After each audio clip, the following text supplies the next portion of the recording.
The truth is, I had already started writing Superman before I got hired at DC, so I was already writing it. So, and then when I came on to DC, the change was we were going to shoot Peacemaker first, and then I was going to work on Superman. But I knew that we needed something as like a linchpin for the new DCU, and Superman is the original superhero. And I thought that he would be the perfect one to be the sort of center of the DCU. I was immediately surprised by how excited you were to talk about dialogue scenes. I expected that you'd be very excited about the action. We had seen the storyboards, and you obviously loved the design, the war room filled with all the images, the renders of the costumes and the characters and the creatures and the amazing set pieces, and then the set pieces that were going to be set pieces and the set pieces that were never going to exist because they were too fantastical to build in real life. But then I felt extremely grateful to find out that you were just as excited to talk for an hour and a half or 2 hours about a 3-page scene between Clark and Lois, and not only the blocking of it and how you were thinking of shooting it, but the questions that actors usually receive eye rolls about. Why am I coming in here? How long have I been here? Why am I bringing this cup of coffee? Or why should I be holding this? Questions that I think a lot of directors, or especially big, epic, spectacle directors, can be a little fed up with, or sort of feel like, well, that's your job, figure that out. And to be able to have a partnership with you and a trio, the three of us especially, working on this central relationship, to be able to discuss all of those things, to talk about in a story where you don't see the origins of a lot of things. You don't see Superman's origin, you don't see the origin of our relationship. To be able to talk about how we imagined that happened and how it affects the way we play the scene and the way the arc of the characters unfolds, that's the difference for me between feeling like I know what I'm doing and not.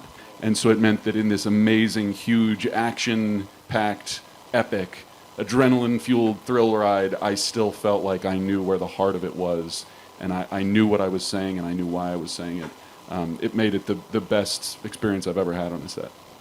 I have to say, too, James, and well, we could go on all day, but James... We've got time. They'll wait. Go ahead. Take your time. I know people have talked about this, but it's worth repeating that James has very meticulously crafted this family from project to project to project, and we were just the latest additions to this family, this crew, and some cast members who had been a part of the James Gunn universe in the past. And I hope you don't mind me saying so, but one of the first things that James said to both of us was, by the way, I have a zero asshole policy.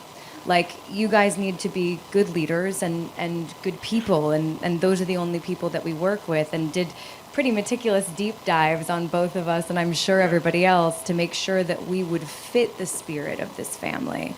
And it's a real gift to be able to work with a director who not only has a clear vision for what's on screen, but for the community that we're building off screen too. And then the same as David articulated on screen, to leave the space for discovery, to try things. And I feel like the same is true off screen too, to have that trust with your cast and your crew. It sounds like it should be the bottom line, but it's a lot rarer than you think. And so, it's been very easy to come out here and talk about what a great time we had making this project, and hopefully that translates to the screen too, and you all feel that.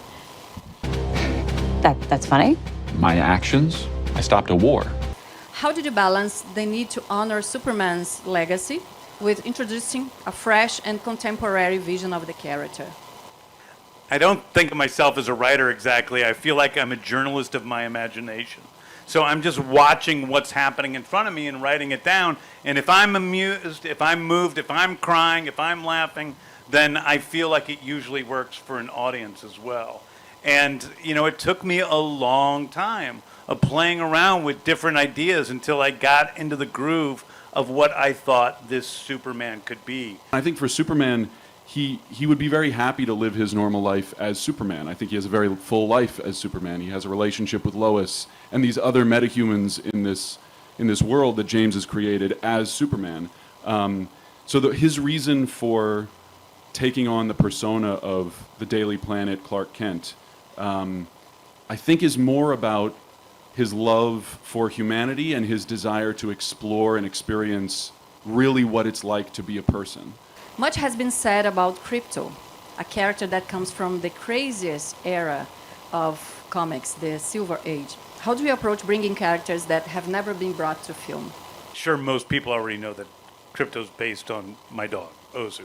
And This is the next question. so it wasn't so much a matter of bringing, how do you bring these characters to life? It was a matter of my dog was terrorizing me and making my life terrible. And I felt a moment of gratitude when I thought, thank God he doesn't have superpowers, because my house would look like a human ant farm. And so he really inspired the Krypto. It gave me this element to add to the movie that was sort of the crazy element, that was the chaotic element, the element that we didn't know where it was going to go or come from next.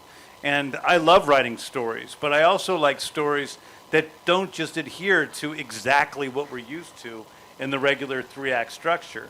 And by adding a character like Krypto, he messes that up and makes things a little fresher and more fun to write, for sure, and I think more fun to watch. So Krypto kind of came to me just as my dog, just if he could fly and had superpowers, so it was easy. How does this version of Lois Lane fit into that? And in your opinion, of course, and what were the things about her that made you say, I need to play this woman? Well, all of that starts on the page. We had, the characters come to life first and foremost in a fantastic and fully realized script. And I really appreciate that in our Superman movie, you really get to see all the different sides of Lois, and they're pretty equally weighted. Her as a complicated, fully realized, three-dimensional. I also love playing obsessive women, people who, and she's certainly no different, people who will, in this case, sometimes quite literally go to the ends of the earth for the things that they believe in. And one of the things I love about this version is I think sometimes today when we talk about what it means to be a strong, three-dimensional, fully realized woman, we have one idea of what that means. And I appreciate that in this film, part of what it means to be a strong woman is to discover your own vulnerability, is to lean into the things that make you afraid. You can be afraid in certain moments, whether it's in your life or in work, and you can do the hard things anyway. And, I've been asked a lot, even as we've started talking about the film, about why I think that this Lois isn't a damsel in distress. And I would argue that she never has been. She's always been somebody who sometimes gets into trouble and falls off a building and isn't always more like the most graceful in her pursuit of the things that she cares about. But that's what makes her fun to watch, and that's what makes her fun to play too. She's never just one thing at any given moment. And so it's been really fun, and I'm excited to see the way that she might continue to evolve in the DCU.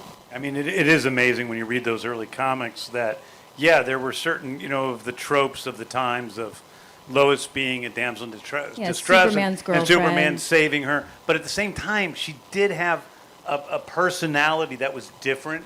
She's always been batshit. Yeah, I mean, yeah, she has. She's been crazy.